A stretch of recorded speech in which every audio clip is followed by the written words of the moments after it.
I can't seem to accept husband's efforts. My husband and I are currently going through a rough patch. We have been together for 15 years essentially. I accidentally stumbled over a very bare dating profile, and when I confronted him about it, he said he only created it because I had stayed the night at a friend's place, a woman, after we drank too much wine, and he thought that was weird. He spoke to a friend who thought I looked similar to a profile he had seen on this site, so hubby created the account to see if it was me or not. Spoiler alert, it was not me.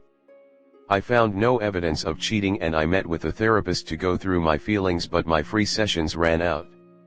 My husband has been on a knife's edge since it all, and I told him I was angry because I felt like he was gaslighting me by claiming I caused him to create the dating profile.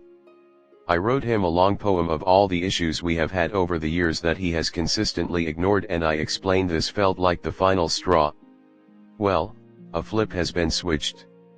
He has been using this poem now as motivation to improve on all the things that were problems in the past. We are seeing a marriage counselor and he's following the homework, but I just feel apathy. I told the counselor that he can't win right now. I was angry he was doing certain things, and now I am angry that he is making the effort I wanted. I can't seem to get past the fact he's only improving now that the marriage is threatened. He never made this effort the millions of times I asked him to over the last 10 years plus. Why now? Can anyone please give me some insight into why I can't seem to accept his efforts? I feel repulsed and uncaring, and he is freaking out. I'm scared I will rip this family apart if I can't figure out what to do. Comment. So, you can't get rid of the feeling. What you can do is be honest with him about how you feel. Then, if you want to stay together, actively choose to reward his efforts. You can't control how you feel, but you can control your behavior. Remind yourself every night of his good qualities and the reasons you want to stay together. Repeat these like a mantra. Remind yourself that the past is over. He can't change his past behavior, but he can and is changing now, when it matters, because now is the only thing that matters. If you feed your anger, it will grow. So accept your anger, but try to feed your gratitude by meditating on it and choosing to perform grateful behaviors. Your emotions will eventually fall in line. It just takes time. You sound mad because he is putting in the effort when he felt threatened, but he did not do it when you asked. Essentially, he is only doing it for his benefit, not for yours. Makes sense that you would be frustrated, and it's okay to tell him exactly this. But if you want to stay married, you can't let this be your permanent feeling. He is doing what you want, just not for the reasons you wanted it. Okay to say I'm mad and it won't go away immediately, but I recognize your effort and I appreciate it. I'm not going to be mad forever, but it is going to take some more time. If you are mad no matter what he does, he is going to go back to his old self, since the change is not bringing any positive change, and that will be the end. Carrying resentment in a marriage is a killer. If you want to move forward, you have to let it go. Sometimes to move forward, you have to give up on getting even. Love that quote. I think anyone would be pissed off if they were constantly dismissed by their spouse, to have begrudgingly accepted living in a substandard relationship, only to have that spouse show they were capable of meeting their needs all along and just chose not to. There's an expression called tolerable level of permanent unhappiness, which if you Google will pull up a bunch of Reddit stories from women in similar situations. And why now? Because infidelity is a big enough fuck up for you to leave him over. Although for you, it's the last straw. You've built up 10+ years of resentment, that's not going to go away overnight. All you can do is be honest about your anger and keep working on it in counseling. In time and with continued effort, he'll earn your faith in him again. Next story 2. How do I break up with my boyfriend? So I have been with my boyfriend for over a year. This is my first relationship that's lasted longer than a couple of months, so I've never had to do a big breakup like this. I know it's going to hurt him a lot, but I've decided it's what I have to do. He's sweet, handsome, hardworking, and extremely loving. We fell in love fast and hard, but it's been fading for me for a while now. He would never cheat on me, lie to me, or purposely hurt my feelings. But when he's not working, all he wants to do is watch TV, and play video games. I understand he works extremely hard and is exhausted, but I go to college full-time and work 4 days a week, and I still have energy to do things other than lie around my apartment. He manages a store and makes $50,000, which is great for 21, but has shown no intention of finishing school. His mom and sister are both unemployed and live with him and mooch off of him, and I admire that he supports his family no matter what, but if he keeps letting them do this, he'll never get out of the hole he's in. My family is by no means rich. They can barely afford to send me to school with my scholarship, and I pay my own rent. But my parents pride themselves on being intelligent and well-read, and prioritize education over all else.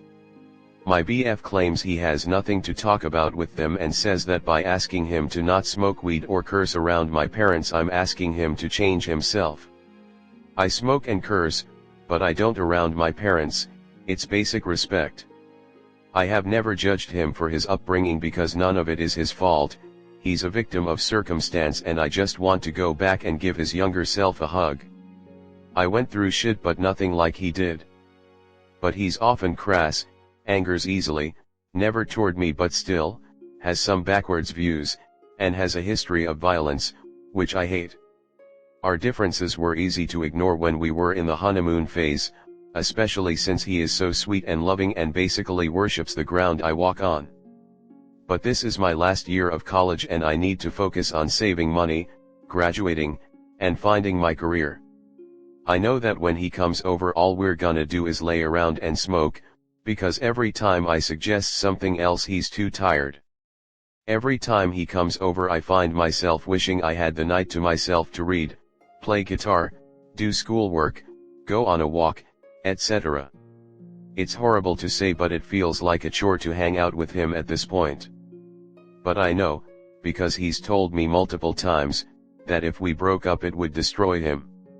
He tells me all the time I'm all he has. His family and friends have all fucked him over. No one has ever loved him and respected him unconditionally like I have. I'm worried he'll become violently depressed, or worse. But I'm tired of babying him. I'm tired of spending the whole girls' night out texting him and comforting him.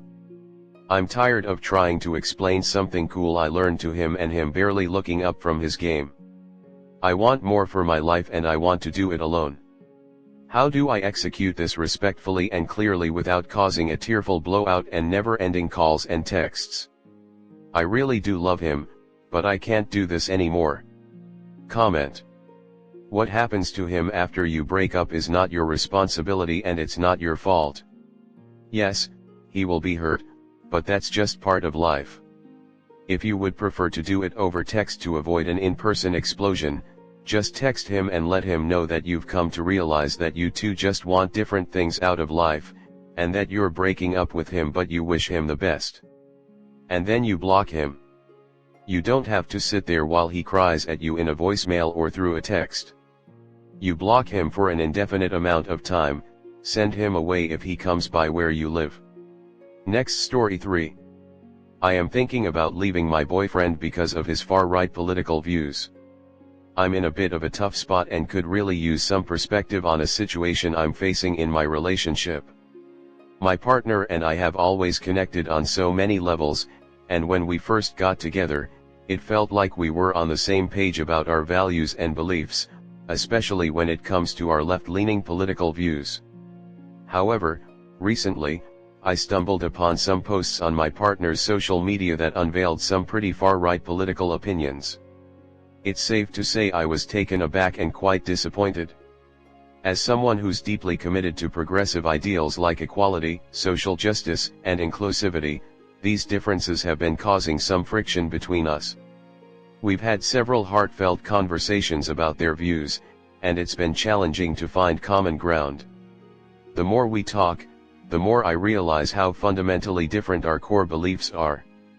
I'm struggling because I don't want to compromise on the principles that I hold dear, yet I'm also hesitant to just throw away a meaningful relationship without exploring all avenues. I want to be open-minded and respectful of their perspective, but it's hard when these beliefs seem to clash with everything I stand for. I'm torn between trying to bridge the gap and staying true to my values. Some friends have told me that love should transcend politics, while others support my decision to prioritize shared values in a relationship. So, has anyone been in a similar situation? How have you navigated differences in political beliefs within your relationships? Any advice on how to approach this and either find common ground or make a difficult decision would be greatly appreciated. Comment. When my ex and I started dating, at 18, he came off as a bit on the conservative side but willing to listen and debate. It was nothing too extreme. By the time we divorced at 27, he had gone deeply conservative. When he was trying to get me back, I literally asked him if he actually could respect women. During the course of our relationship, it went from little debates to if I had a different opinion I was told to shut up and sit down. Because I was wrong. Are the things you found things he liked/commented on/posted? What are they, and ask yourself if that's an opinion you'd be willing to hear him tell someone else while you're standing next to him. A lot of people like to say that politics is simply about fiscal responsibility and defending existing laws and discouraging illegal immigration and stuff like that, and, on the surface, politics is about such things. But when you dig deeper, it's much less about abstract legal stuff that will probably never affect us anyhow and more about one really simple question: if the state's job is to defend people's rights, then whose rights, and which of those rights, should it defend? Who counts, in other words, as actually being human? Speaking for myself, I have pretty strict standards about what that answer needs to be, and, speaking for myself, compromising them would be morally offensive. My wife was far left and I was far right when we met in college. The last time we took political quizzes, I came back as right-leaning libertarian and she came back left-leaning libertarian. We seemed to have mostly melded together, taking pieces of each other's views and blending them in a way we both can compromise on.